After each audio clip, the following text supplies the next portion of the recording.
संस्कार रहा हो, सम्यक दर्शन होना जरूरी नहीं, लेकिन कोई धर्म संबंधी संस्कार रहा हो तो भी जाति स्मरण हो सकता है। और एक सबसे खास सैद्धांतिक बात उन्होंने लिखी है कि जो ईशु गति से उत्पन्न हुआ है, यानी बिना मोड़े वाली गति से जो इस पर्याय में आया है, उसको जाति स्मरण होता है। जिसको ऋजु गति भी कहा ना, ऋजु गति का मतलब क्या है कि कोई जीव एक शरीर को छोड़कर दूसरे शरीर में उत्पन्न होने जा रहा है, दूसरे स्थान पर जन्म ले रहा है, तो वो बिना मोड़े के अगर चला गया हो तो ऐसे जीव को भी जाति स्मरण हो सकता है, क्योंकि रास्ते में वो अपर्याप्तक नहीं बनता, अपर्याप्तक नहीं बनता, या फिर ये कह लो कि रास्ते में अनाहारक नहीं बनता, ये शब्द ज्यादा उचित है। अनाहारक नहीं होता, वो आहारक बना रहता है। एक समय की जो गति होती है उसमें जीव आहारक बना रहता है, तो आहारक जो बना रहा है उसको भी जाति स्मरण होता है। ऐसे अच्छे सुंदर श्लोक दिए हैं, 2-3 श्लोक हो सकते हैं उसमें। ग्रंथ का नाम है कल्याण कारक, आयुर्वेद ग्रंथ, सोलापुर से प्रकाशित भी है, दक्षिण भारत के बड़े बड़े वैद्यराजों ने उसका अनुवाद किया है, पूरा स्वास्थ्य संबंधी। बिना अभक्ष के आप रोगों का उपचार कैसे कर सकते, उसका उसमें उल्लेख है। तो उसमें जाति स्मरण का इतना सुंदर वर्णन है। ऐसा कुछ हुआ क्या अपन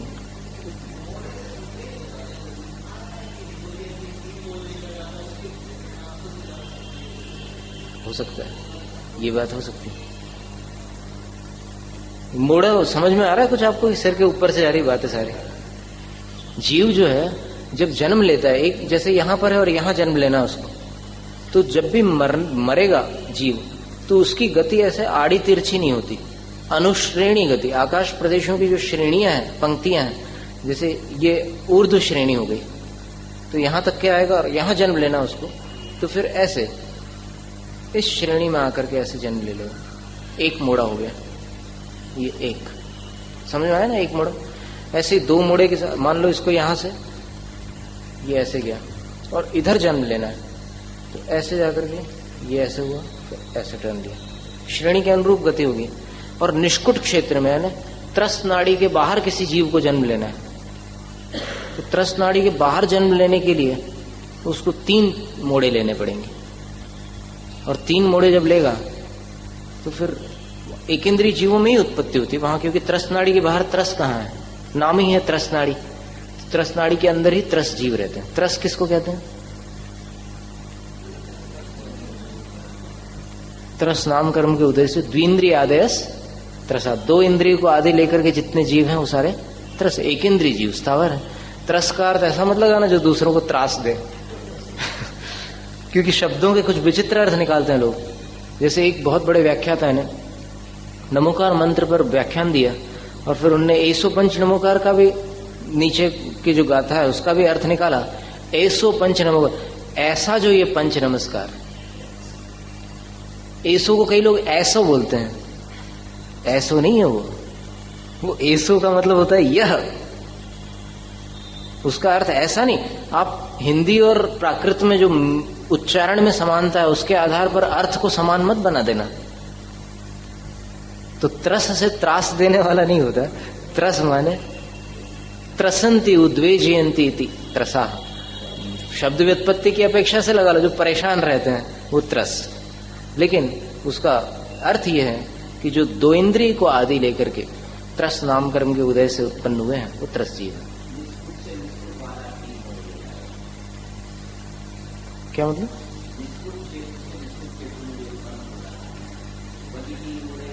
नहीं, त्रस नाड़ी से निष्कुट क्षेत्र में जाने वाला, निष्कुट से निष्कुट में जाने वाला कैसे लेगा 3 मोड़े?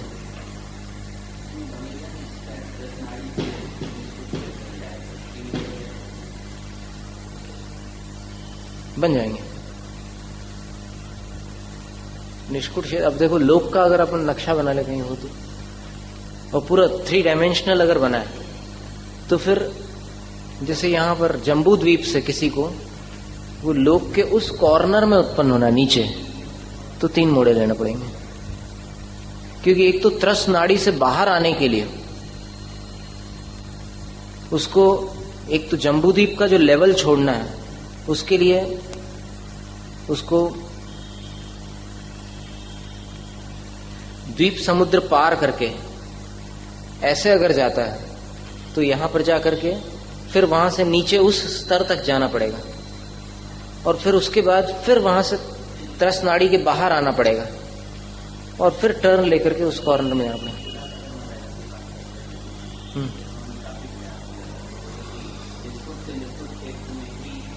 3 मोड़े बनेंगे। एक हम इसको बना करके देखेंगे, क्योंकि हमने पहले बनाया था और फिर वो यहां से जम्बूद्वीप से बन गया था वो पूरा अच्छी तरह से। देखते हैं, उसको फिर से प्रयास कर सकते हैं। निसर्ग स्वभाव इत्यर्थ। निसर्ग माने स्वभाव। कहने का मतलब ये हुआ कि पहली बार जब भी जीव सम्यक दृष्टि बनता है तो जिनवाणी को सुनकर ही सम्यक दर्शन होता है। ध्यान से सुनना इसको। जब भी जीव अनादि मिथ्या दृष्टि जीव प्रथम सम्यक दृष्टि बनेगा तो जिनवाणी के श्रवण से ही बनेगा। लेकिन कदाचित जब उसके सम्यक दर्शन के मतलब कुछ लब्धियां कर ली उसने और फिर बात बिगड़ गई, मिथ्या दृष्टि बन गया और फिर दूसरी गति में कहीं चला गया, तो वहां पर दोबारा जब सम्यक दर्शन प्राप्त करने जा रहा है तो फिर पूर्व जन्म के संस्कार जाति स्मरण से भी होता है सम्यक दर्शन। 6 कारण बतलाएंगे आगे। सम्यक दर्शन जो 6 कारणों से होता है। जाति स्मरण, ये पहले तो धर्म श्रवण है। धर्म श्रवण, जिन बिंब दर्शन, जाति स्मरण, वेदनानुभव। लिख रहे हैं आप लोग? लिखो, फिर देरी क्यों करते हो? धर्म श्रवण, जिन बिंब दर्शन, जाति स्मरण, वेदनानुभव,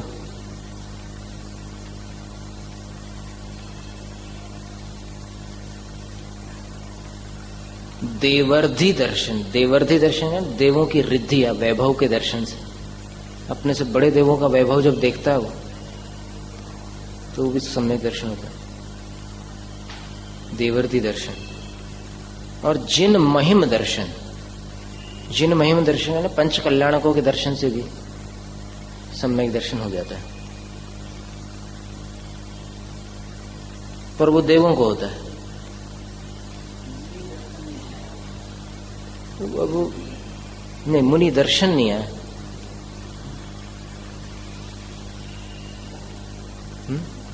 उपदेश से हो सकता है। हो गए ना 6?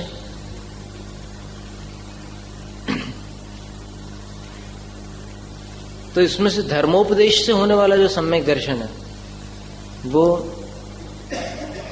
अधिगमज है। बाकी 5 से होने वाला सम्यक दर्शन निसर्गज है। ठीक है? तो सम्यक दर्शन के 2 भेदों की चर्चा कर रहे थे अपन। तो ये जो आगम के 2 भेद हैं सम्यक दर्शन के, वो हो गए निसर्ग उत्पत्ति की अपेक्षा से। कैसे उत्पन्न हुआ सम्यक दर्शन, तो फिर उसको ऐसा कह देते हैं निसर्गाज, निसर्गज और अधिगमज। ज लगा देते हैं उसके आगे। अभी ऐसा मतलब गुरुओं के उपदेश में ऐसे ही सुनते हुए, पढ़ने में ऐसा स्पष्ट कहीं मिल जाए तो और अच्छा। हाँ, और बाद में फिर संस्कारवश उसको स्मरण हो जाए, ये बात भी बन सकती है ऐसे। फिर भी देखना चाहिए इसको आगम में।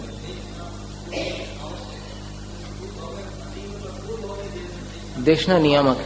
अच्छा, ये बात सही कह रहे हैं कि मतलब देशना लब्धि तक तो वो पहुंचा हुआ हो कहीं ना कहीं, फिर आगे चल करके उसको करण लब्धि हो जाए तो सम्यक दृष्टि बन जाए। अनादि मिथ्या दृष्टि ऐसा है कि आगम अगर हो तो कोई हमें आपत्ति नहीं है। हो तो अगर मिल जाए उल्लेख तो बहुत खुशी। क्या बात है?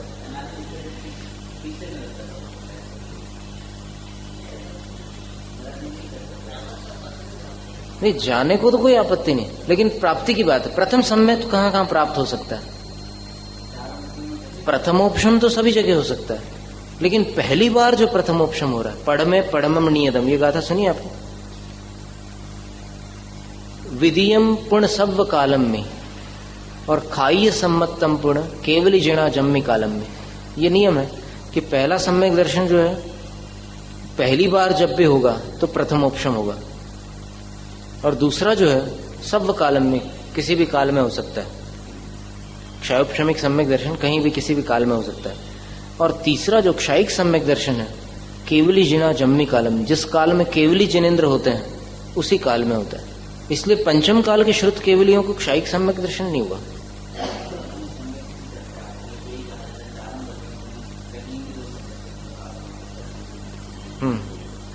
उसका उल्लेख आगे देखते हैं अपन इसमें, क्योंकि दूसरे अध्याय में वो वर्णन आने वाला है, तो वहां पर उसमें बताएंगे। सम्यक तो चारित्र्य जो सूत्र है ना, उसकी टीका में इसका वर्णन है।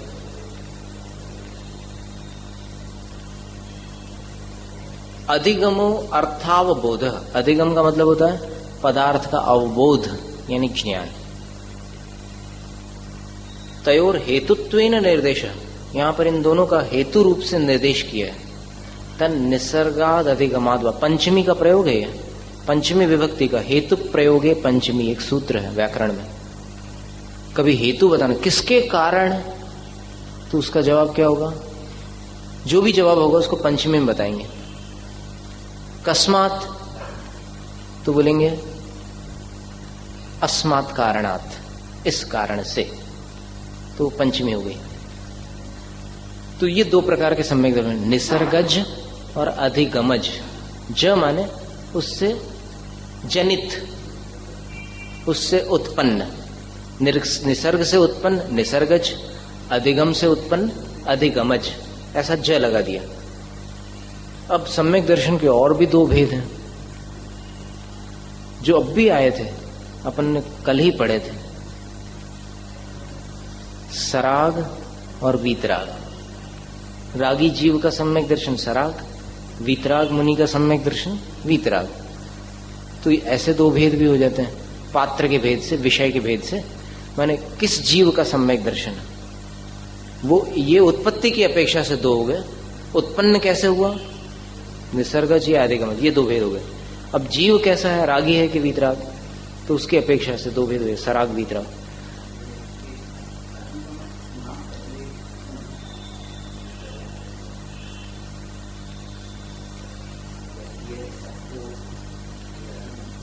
हाँ, इसका देखते हैं आगे, कहीं शंका उठाई होगी, ऐसा संभव है।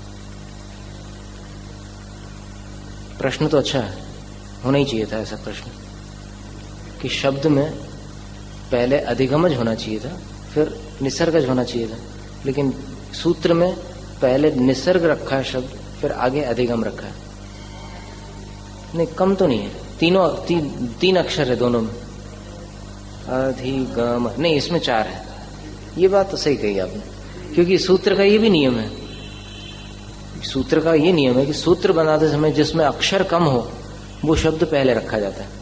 तो निसर्ग में अक्षर 3 है और अधिगम इसमें 4 है। सही है, ऐसा चलना चाहिए दिमाग सभी का।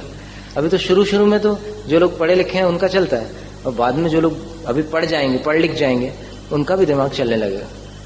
क्या कि हम सब लोग अंगूठा छापते हैं पंचम काल में पैदा होने वाले, बिल्कुल कोरे अंगूठे छापते सभी, लेकिन स्वाध्याय से धीरे धीरे आने लगा, थोड़ा थोड़ा सीख गए। अभी भी अधूरा है, पूरा तो किसी का नहीं है ज्ञान। अब तीसरे प्रकार से भी सम्यक दर्शन के दो भेद हैं, वो कौन से हैं बताओ, किसी को ख्याल हो तो? निश्चय व्यवहार, बिल्कुल ठीक।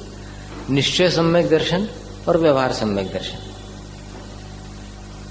अब आचार्य जयसेन स्वामी ने निश्चय सम्यक दर्शन उसको कहा जो वीतराग चारित्र के अविनाभूत है, उस सम्यक दर्शन को निश्चय सम्यक दर्शन कहा।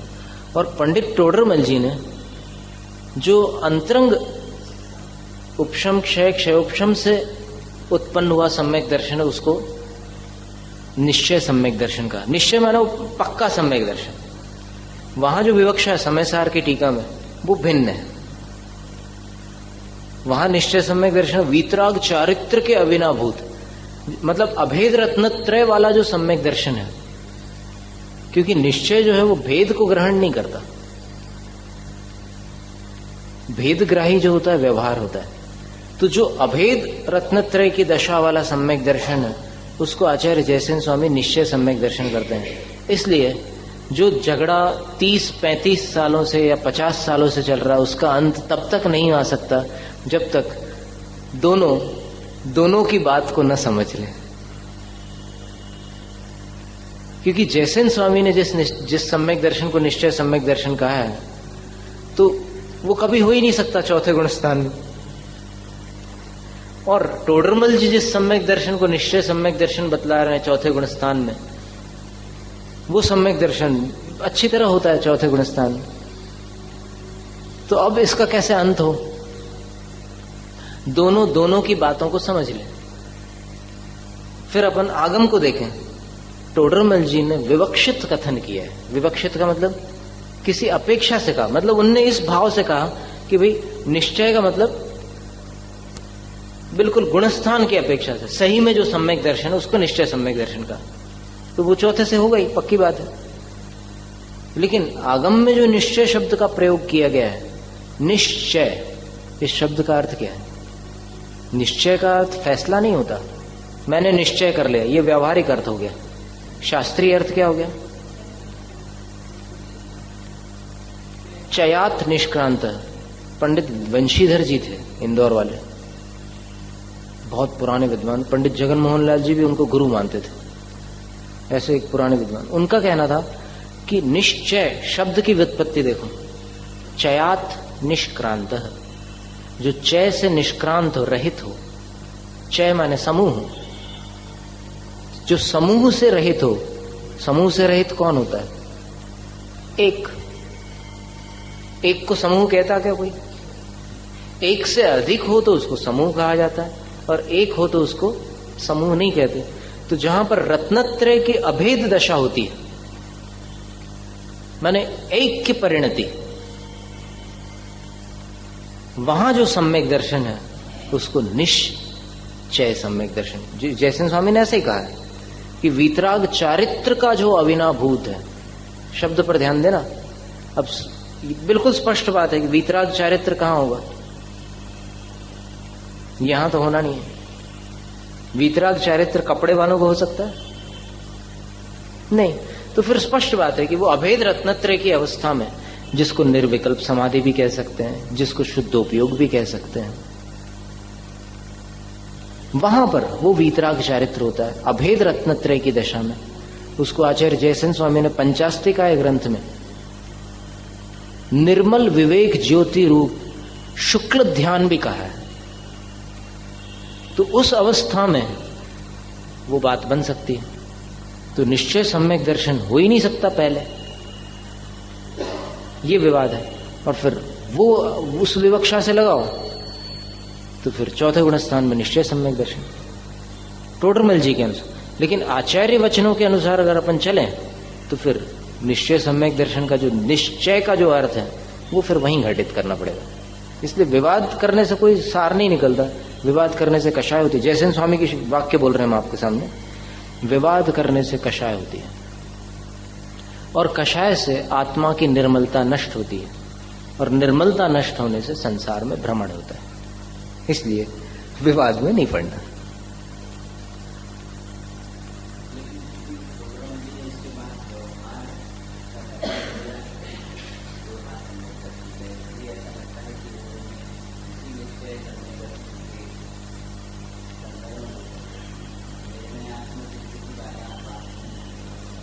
तो निश्चय सम्यक दर्शन है वो वीतराग चारित्र वाला, वो चौथे गुणस्थान में। लेकिन टोडरमल जी खुद कह रहे हैं कि मोक्ष मार्ग नहीं होता चौथे गुणस्थान में, उसी मोक्ष मार्ग प्रकाशक में होसी, क्या कहा उन्होंने? मोक्ष मार्ग होसी, चौथे गुणस्थान में मोक्ष मार्ग है नहीं, होसी। जैसे मान लो हम जैसे मान लो एक बार भटक गए थे जंगल में, और वो गढ़ी के पास से हम निकले जैसे, तो फिर ऐसा स्थान था, मतलब रात को कहाँ पहुंच गए, और साथ में जो चलने वाले श्रावक थे कमंडल लेकर, वो बेचारे चल नहीं पा रहे थे, उनके घुटने में तकलीफ थी। तो हमने उनसे ऐसे रोक करके बिल्कुल सांत्वना पूर्वक उनसे कहा कि आप बिल्कुल बेफिक्र रहो हमारे बारे में, हम अपने पुण्य से ठिकाने पर पहुंच जाएंगे, क्योंकि गुरु ने आशीर्वाद दिया, इसलिए आप तो जाओ।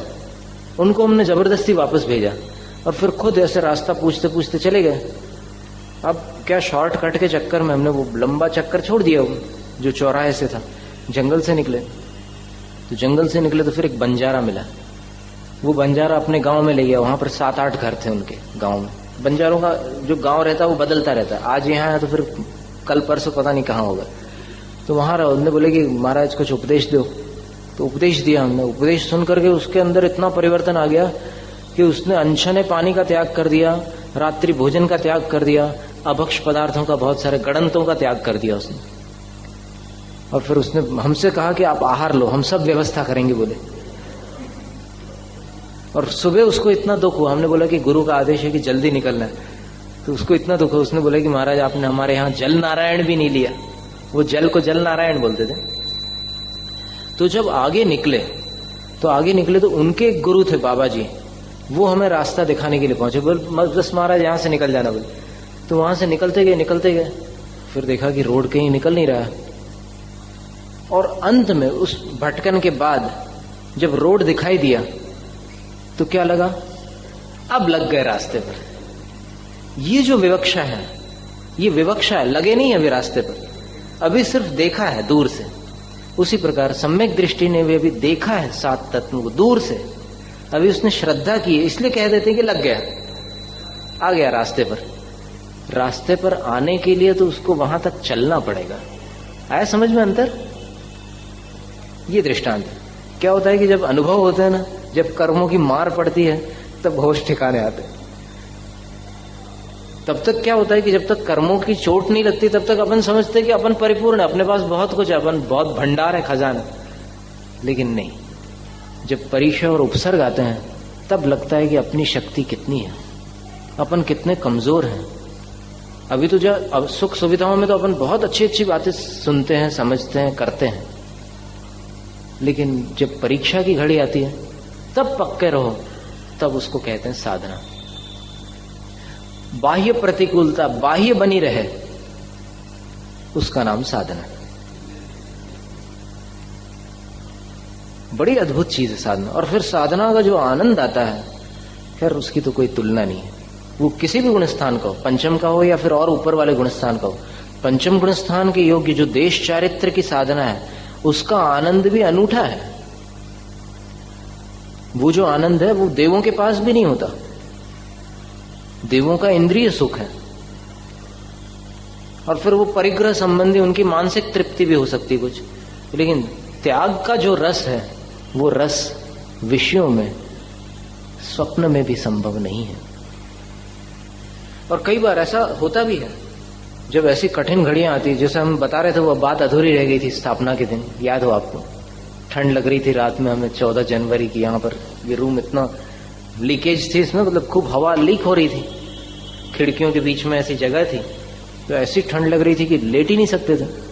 लेट जाए तो पैर बर्फ जैसे हो जाए, ठंड है, शून्य पड़ जाए, और छूने से फिर पता ही नहीं चलता कि छू रहे हैं कि क्या हो रहा है, बिल्कुल शून्य पड़ जाते हैं पैर। तो फिर बैठ गए हम, और बैठकर सोचे कि अब कैसे रात कटे इतनी देर तक। मतलब आज हमारे गुरुजी तो रात को 2 बजे बैठ जाते हैं ठंड के दिनों में, क्योंकि उनको ओढ़ना भी नहीं है, बिछाना भी नहीं। हम तो खैर बिछा लेते हैं चटाई, लेकिन उनको तो कुछ भी नहीं है, और सुबह 7 बजे तक बैठे रहते हैं। तो उस टाइम हमने फिर आचार्य पूज्यपाद स्वामी की शरण स्वीकार की, और एकदम वास्तव में ये बात अनुभूत बात है, इसी वर्ष का अनुभव है। उस समय हमें अनुभव हुआ कि कुछ अजीब सी गर्माहट आ जाती है शरीर में। उतना जो आभा का क्षेत्र है वहां पर ठंड का प्रवेश नहीं होता। बड़ी अद्भुत बात समझ में आई इस बार, जैसे हमने वो पंक्ति का स्मरण किया, एह श्रमणा धृति कम्बलावृता शिशिर निशाम गमयंति चतुः पथे स्थिता। इस पंक्ति का अर्थ लगाया हमने, योगी भक्ति की पंक्ति थी। आचार्य पूज्यपाद स्वामी ने जो बातें लिखी है, ये जो ग्रंथ है, ये ऐसा नहीं कि मतलब सिर्फ पढ़ लिख करके कुछ इकट्ठा करके लिख दिया उन्होंने। इसमें परिचय जय का वर्णन पढ़ो आप। हम तो जब भी पढ़ते हैं तो 3 दिन तक के एकदम मंद कषाय हो जाती है। एकदम ऐसा गुस्सा आता ही सा नहीं है, बिल्कुल ऐसा लगता है कि क्या मतलब, सब एकदम शांत हो जाता मन। 3 दिन तक उसका असर रहता। और फिर उसमें जो उन्होंने वर्णन किया है कि कांटों की बाधा जब पैरों में होती है चलते समय, तो बिना अनुभव के कोई कैसे लिख सकता हो। उन्होंने लिखा है कि कोमल मिट्टी के अंदर भी कुछ कांटे रहते हैं जो पैर में चुभ जाते हैं। अब ये कौन जान सकता था? कोमल मिट्टी में जो कांटे छिपे रहते हैं ये किसको पता है? जो चला है कोमल मिट्टी पर और जिसके पैर में चुभे हैं वही तो बता सकता है, बाकी किसको पता है? वो चीज उन्होंने लिखी है। और फिर उन्होंने जो ये योगी भक्ति की पंक्ति लिखी, ये श्रमणा धृतिक, इस धरती पर ऐसे भी श्रमण हैं जो धीरज रूपी कंबल को ओढ़कर चतुष्पथे शिशिर निशाम स्थिता, शिशिर ऋतु की रात में चौराहे पर खड़े होकर के ध्यान कर रहे हैं कायोत्सर्ग में। लेकिन उनको ठंड इसलिए नहीं लग रही है क्योंकि धीरज रूपी कंबल उन्होंने ओढ़ा हुआ है। बस इस पंक्ति का हम स्मरण करते रहे और फिर वो रात कट गई। ऐसी 3-4 रात प्रति वर्ष आती है हम लोगों के जीवन में, जब सो तो सकते ही नहीं, तब तो फिर यही कर्म निर्जरा का एकमात्र रास्ता बचता है। ऐसे कई अनुभव होते हैं विहारों में भी। अभी जब विहार कर रहे थे, यहां से तलोद गए, तलोद से रखियाल गए, तो रास्ता ऐसा था कि उस रास्ते पर चलना मतलब अंगारों पर चलने के समान था। इतना भयंकर रास्ता, आधे किलोमीटर तक तो हालत खराब हो गई। और जो साथ में चल रहे थे वो चप्पल बदल बदल कर, क्योंकि एक के पास चप्पल नहीं थे, बदल बदल कर चल रहे थे बेचारे। फिर हमें लगा कि अब क्या करें, लंबा रास्ता था, 7 किलोमीटर, करीब 6 या 7 किलोमीटर तक के चलना था उस रास्ते पर। तब फिर हमने सुकुमाल स्वामी का स्मरण किया और फिर हमने सोचा कि दुख का अनुभव करना, ये ध्यान से सुनना, आप ये बड़े अनुभव की बात बता रहे हैं हम, आज पता नहीं कैसे आ गया स्मृति में। उस समय हमने सोचा कि जो योगी है उसको भोगी नहीं होना चाहिए।